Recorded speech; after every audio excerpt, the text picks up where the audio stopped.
龙老太继续说道，你看看咱们儿子，在族人心里是什么地位？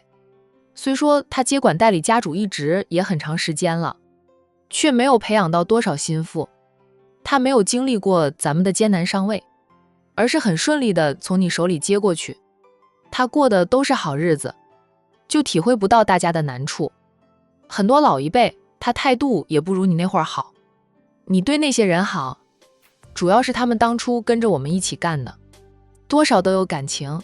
阿拓和他们就不一样，他们没有一起干过大事，甚至阿拓觉得他们倚老卖老，没少动他们的蛋糕，对他们的儿女也不怎么样，不想给人家好的待遇，权力自己抓住是正常，但也要适当的给人家一点汤水喝的，肉吃了，喝也喝完，什么都不给别人，哪能行呀？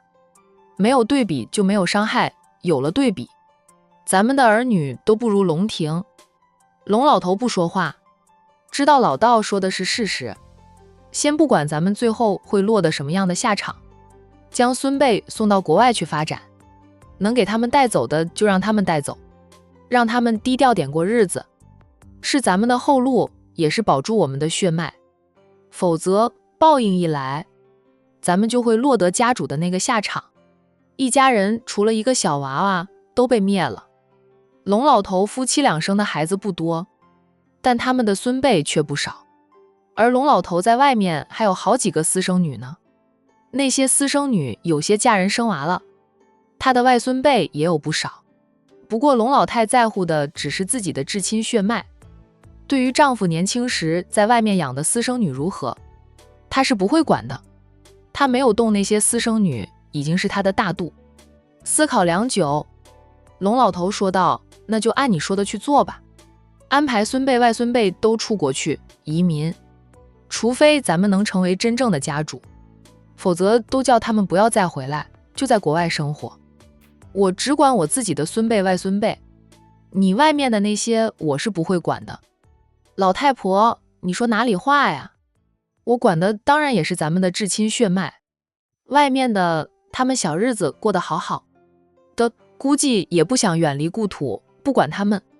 龙老头对私生女的感情就那样，私生女有本事能给他长脸的话，他愿意当那个爸，给一点点父爱。若没有本事，很普通的一个人，他态度是很冷淡的。龙老太哼了两声，摆明了不相信老头子会放任私生女不管，他也不在乎了，都一把年纪，老掉牙，还在乎他对谁好？年轻时他这个当妻子的都管不了丈夫的下半身呢，管不住就不管了，只要丈夫不带外面的女人回来，生的私生女不带回来就行，这个家的一切都是给他的儿女，他就睁只眼闭只眼了。谁叫他们俩绑得太深，无法离婚呢？龙腾集团，龙若雨指挥着手下，帮忙把他买来的花摆放在龙腾集团的门口，除了摆出一颗红心，还要拼出一行字来。那行字的内容是：叶龙庭，我喜欢你。在龙若雨指挥着大家帮他做事时，初九收到了消息，他看向了那个还在织毛衣的男人，忍无可忍，他起身走到龙庭的办公桌前，伸手敲打着桌面。龙庭抬头看他，怎么了？初九说他，少爷，你能不能恢复正常？瞧瞧多少文件堆积在这里还没有处理的，你这件毛衣就非之不可吗？龙若雨在公司门口准备当众向你表白了。龙庭说道，他对外说喜欢我又不是第一次，随他爱做什么就做什么，等他做好了，我再毁了给他一击。那点文件我晚上加班就能处理好，特别急的我已经处理了。初九，这毛衣我应该学会了，织得不错吧？我觉得不错。初九冷着脸说道，这叫不错？少爷织出来的毛衣谁敢穿？穿出去能笑掉别人的大牙。他向贝贝告了状，但贝贝最后并没有告诉他真正的答案，只说既然是严姐要求的，贝贝也不好说什么。初九很好奇，他私底下也偷偷去打听了，想知道少爷如何得罪了妍妍，被妍妍惩罚学织毛衣。不得不说，妍妍的惩罚很特别，特别的难。龙若雨在公司门口做什么来着？龙婷总算放下了才织了一点的毛衣，随口问道，叫人拉了很多鲜花过来，要在公司门口摆一片花海向你表白。龙婷哦了一声，掏出手机就打电话，叫人去开一辆铲车过来。等到龙若雨摆下了花海后，就用铲车铲走那些鲜花，再送到龙氏集团门口去，堆放在龙氏集团的门口。龙若雨制造出来的垃圾就要送到龙氏集团，以后龙若雨往他龙腾集团送什么，他破坏后都要送还龙氏集团，不占龙若雨半点便宜，也不能让龙若雨制造的垃圾脏了他的地盘。要我出去处理吗？初九问道。龙婷说道，我已经安排人处理了，不用你出去，那个女人是你为情敌呢。他说这话时，看初九的眼神深深的，盼着初九能看懂他的心，他真的不想当他的少爷。初九拿走了龙婷才织了一点的毛衣，管他怎么对我，只要少爷不上当就行。少爷，赶紧忙你的正事，别等周阳回来骂死你。公司是你的，不要总推给周阳。龙婷说道，我给了洋洋股份的，他也是龙腾集团的老板之一，他做的再多，赚到的钱也会进入他的钱包。洋洋的钱比我多呢。周阳不仅仅在龙腾集团有股份，他继父的公司交给他打理，陆东明是周阳如亲生，陆氏集团的股份也给了一部分周阳的，他自己又成立了几家小公司，涉及到的行业都是他喜欢的。龙腾集团以及陆氏集团涉及到的行业，洋洋虽然懂，但不是他喜欢去做的，只是出于责任，出于友情，不得不为之。他自己100%占股的公司，就是他喜欢的行业。初九说道，少爷接管了龙氏家族后，财富不会比周阳少的，钱多钱少我又不在乎，够花够用就行。下个周五晚上，A 市有一场拍卖会，初九，到时候咱们去看看，有没有喜欢的东西派回来收藏。少爷决定了就好，我只是少爷的保镖，负责少爷的安全问题，其他事情我不发表意见。龙婷看了他片刻，想说什么，最终什么也没有说，只是叹了口气，然后认命的工作。龙婷认真工作了，初九就不用再盯着他。他走出了总裁办公室，不过没有走远，而是在办公室外面找了个位置坐下来，再拿了几本杂志打发时间。秘书给他倒来了一杯温开水，九姐，喝杯水。初九微点一下头。龙婷的秘书是男的，比他和初九都要小上2-3岁，但跟在龙婷身边做事已经有好几年了，颇得龙婷的信任。龙腾集团的人都知道，初九虽说是龙婷的保镖，却是特殊的保镖，人家是一起长大的，有相伴18年的亲情在。龙婷对待初九的态度，就让大家不敢轻视初九，大家跟着贝贝他们一起叫她九姐。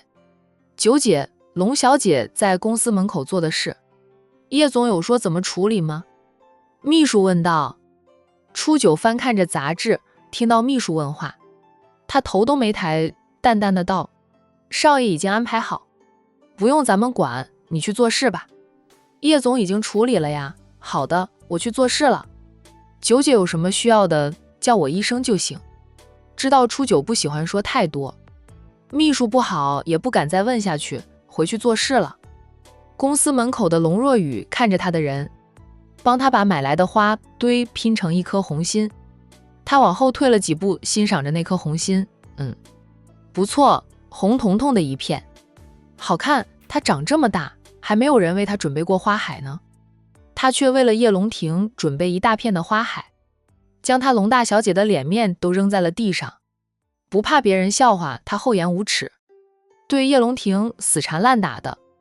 叶龙婷越是拒绝他，越不喜欢他，越是激起了他对叶龙婷的征服欲。就算父亲不交代他都想追求叶龙庭这个神秘的男人，更想在征服了叶龙庭后，一点点的将初九那个女人赶走。当然了，能除掉初九是最好的。龙若雨掏出手机，对着那颗大红心字形花海拍了几张相片。他的人还在忙碌着，帮他用鲜花拼出对叶龙庭的爱语。龙腾集团的安保人员并没有阻止他，任由他的人在忙碌。值班的保安看着，时不时低声交流一下。他们是接到了上面的通知，不必干涉，自会有人过来清理这些鲜花。龙大小姐也真是不要脸，被他们叶总公开场合拒绝了无数次，甚至讽刺了无数次，依旧纠缠不休，连他们叶总的真面目都没有见过，就说爱。呵呵，龙大小姐对他们老板的真正意思，那是司马昭之心，路人皆知，也就龙大小姐自欺欺人了。她就不怕他们的老板是个老头子吗？真是老头子的话，龙大小姐愿意。你们还在这里看什么？立即马上给我打电话给叶龙庭，告诉他我在公司门口，我要当众向他表白，不管他对我态度如何，我对他都是真爱。龙若雨也是豁出去了。在宴会上，叶龙庭讽刺他，就让他丢脸丢到姥姥家了。既然他都丢了脸，还怕什么？叶龙庭不让他好过，他也不让叶龙庭安静，就要搞个大动静出来，让整个 H 市的人都知道。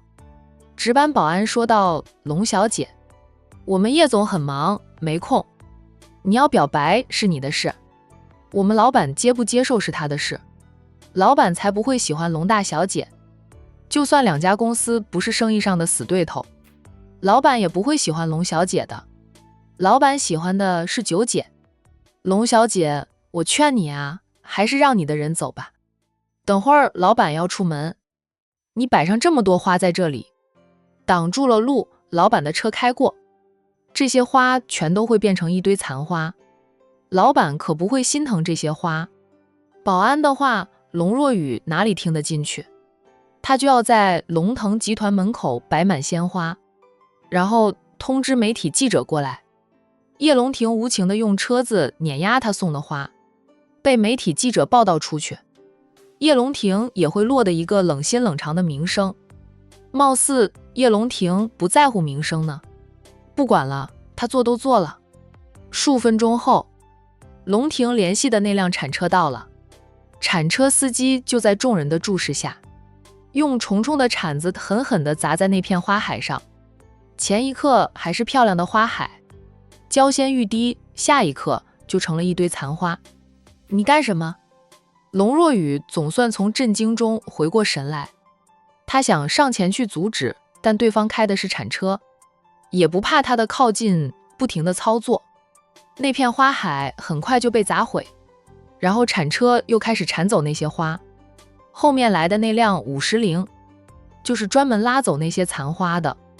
铲车将那些残花铲起后，就放到50铃的车兜，装了满满的一车。你们还站着干嘛？去把司机给我揪下来，也不看看我是谁。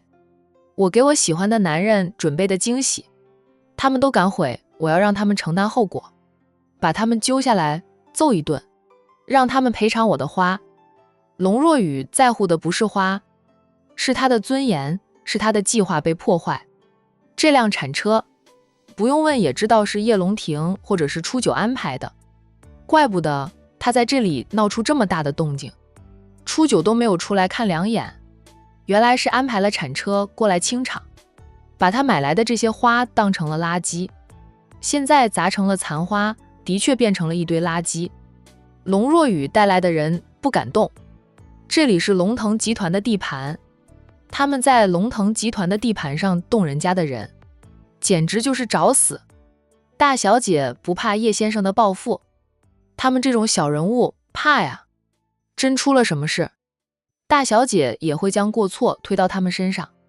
大小姐他们肯定是叶先生安排的，这里又是龙腾集团叶先生的地盘，咱们不能动他们的人呀。是呀，大小姐，你在追求叶先生，还是不要闹得太僵的好。大小姐，下次换一个方式吧。用鲜花是攻不下叶先生的心的。大家都在低声劝着龙若雨罢休，而花海都被砸了，大小姐再生气也没用。一片花海都被铲车铲走，眼看铲车和那辆50铃都要开走了，大小姐认了吧？没用的，叶先生根本就不喜欢大小姐，大小姐所谓的追求也不是真心的，傻子都知道。